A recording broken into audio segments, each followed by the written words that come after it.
Has there ever been a worse host than Jimmy Kimmel at the Oscars? His opening was that of a less than average person trying too hard to be something which he is not and never can be. Get rid of Kimmel and perhaps replace him with another washed up but cheap ABC talent, George Slopinopoulos. He would make everybody on stage look bigger, stronger, and more glamorous. Blah, blah, blah. Make America great again.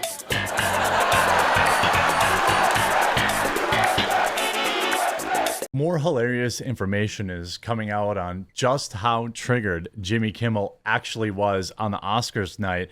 And it's literally a chef's kiss. Not only did he have an unhinged, unplanned meltdown on stage last night, but then he used his show the following night, Monday night, to continue melting down. These people literally cannot fathom a world where people don't agree with them, a world where perhaps Donald Trump will be president again. Whether or not you agree with that, whether or not you're a Donald Trump voter, you know, I think that for the most part, my viewers are level-headed people. I'm not very happy with Joe Biden, okay? And I think even a lot of people that voted for him in 2020 aren't. I don't spend every waking moment of my life worried about how he's driving this country into oblivion. I'm just anxiously looking forward to November 2024.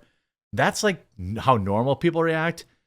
Jimmy Kimmel is now on a 48-hour meltdown over a single Donald Trump tweet. That's all this is. Jimmy Kimmel's wife says she tried to stop him from reading Donald Trump's comments on the 2024 Oscars. I was totally off.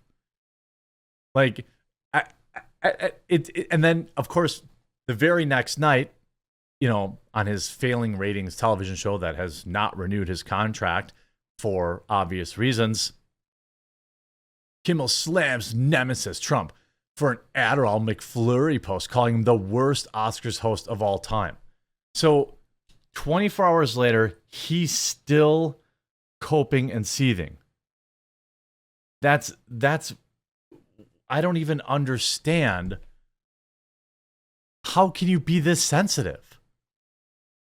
Jimmy Kimmel says he was told not to read Trump's pan of the Oscars on stage, but obviously did it anyway. I will tell you, I'm never going to win an argument in my household again. Molly McNeary, who co-executive produced the award show, joked. Kimmel defied his wife, Molly McNeary, to deliver one of the funniest moments of the 2024 Oscars night. This, again, is People magazine, so it's a celebrity worship magazine, by the way. And the best part is, these people were laughing at Trump jokes. They thought they were laughing at Trump, but they were laughing at Trump's jokes. So who really won here? You got a free mention of Truth Social to millions of people.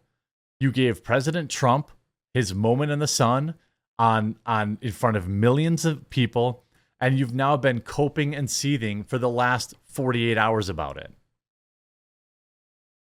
Kimmel explained in an interview with Kelly Ripa and Mark Consuelos that aired Monday that toward the end of the night, producers told him that he had some time to kill, and someone showed him a post that former President Trump made on Truth Social about his hosting skills.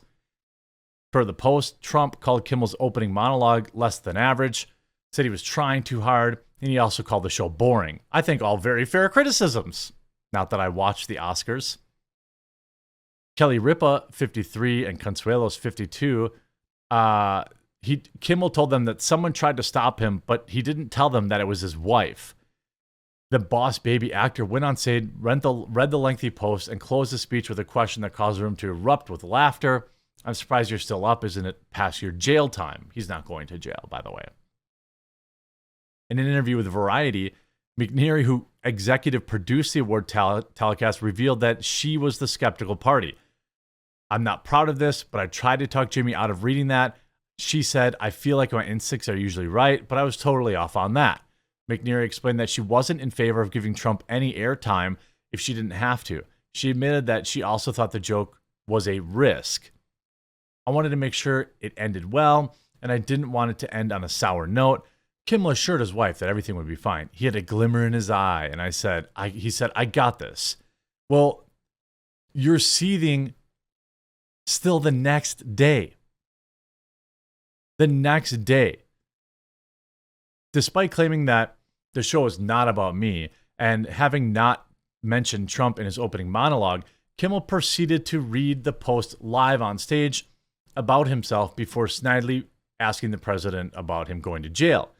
Kimmel continued in his monologue on ABC Late Night Show on Monday the next night, poking fun at Trump's post, which he claimed was driven by an Adderall McFlurry that kicked in. Funny, we had John Cena on stage. Somehow he managed to be the biggest D of the night. He said to huge applause of his Los Angeles audience. Kimmel then went through the process of getting the bit to air, as it obviously wasn't planned. After the show, almost everyone I ran into asked me if it was real. Of course it was real, and it kind of tells you all you need to know about Donald Trump. I thought the post was relatively coherent. I didn't really think it was unhinged or anything like that, which some of his posts are. Kimmel read the president's Truth Social post a second time and then joked it was also his wedding toast to his son, Eric. I don't take too much offense. Really? That's why you've been talking about it for 48 hours nonstop? I think that Kimmel has read that post dozens, hundreds of times. He probably went to bed last night. It probably ruined, just think about this. That post almost certainly ruined his entire night. Almost his entire night. He probably was thinking about it all night in the after parties. He was thinking about it that night when he got home. He thought about it all the next day. He brought it up on his show again. This post absolutely destroyed him. Completely destroyed him. And of course, then he brought it up again on his late night show because he totally doesn't care. He totally doesn't care, guys. He totally doesn't care. It doesn't bother him at all. Of course, looks so lame, inane things. He's so stupid. He can't even say anything clever. He's an effing moron. This is De Niro and Kimmel just having a complete TDS meltdown. Again, they can't criticize any of his policies. They don't know them. Of course, then you see, what do they tell their grandkids about his role? They allowed him to do this. He's an outright effing criminal, and they're also buying it. De Niro added, at this point, Kimmel had clearly thought it was enough, saying, I don't want him to take up your whole segment. I don't think so. De Niro comes on the show and completely, instead of promoting whatever it is that he was supposed to promote, he spurred out about Trump the entire time. Do these idiots not understand how much of a spectacular self-own this is? Like, this is one of the most hilarious meltdowns now for 2 days straight over this.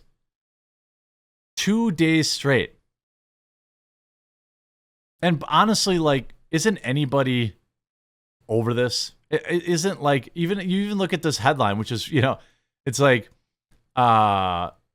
Kimmel couldn't resist. Oh, yeah. Okay. Then Kimmel then allowed Robert De Niro to go on an unhinged anti-Trump rant. This is so weird. It's like, I don't think they really understand just how sad they look. How much, I mean, are you really winning? Are you really winning when this is your life?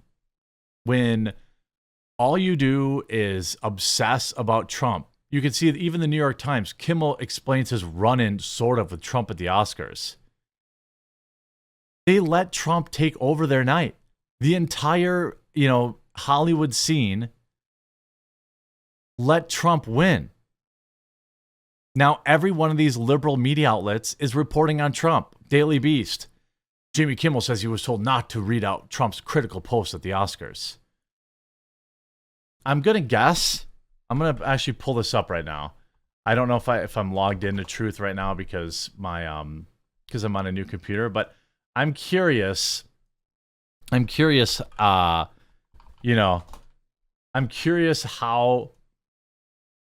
many people are on, or how this post is done now on Truth. I suspect it is one of Trump's best performing Truth posts ever. Okay, I remember my password. Good for me. Let's go to the real Donald Trump. Let's pull up his truth because now he got a bunch of free press. I don't know. I don't know if he actually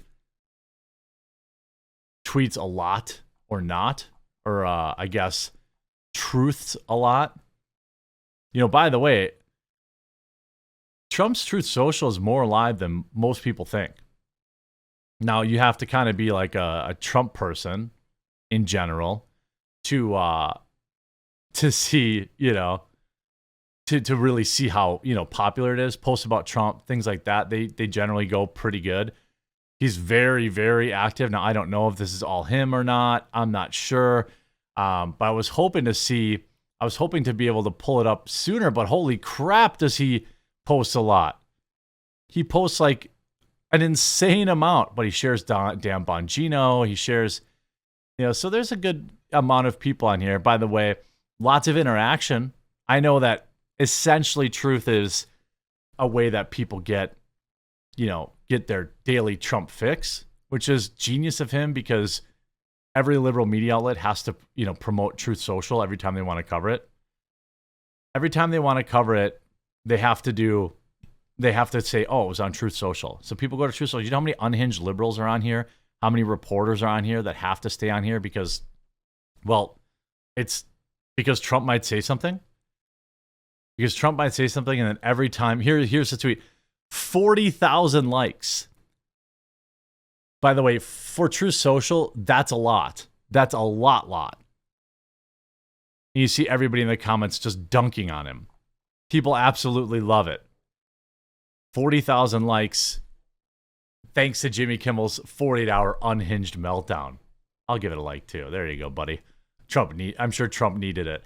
I hope you enjoyed this video. If you did, make sure you leave a like on it, and we'll talk to you again real soon.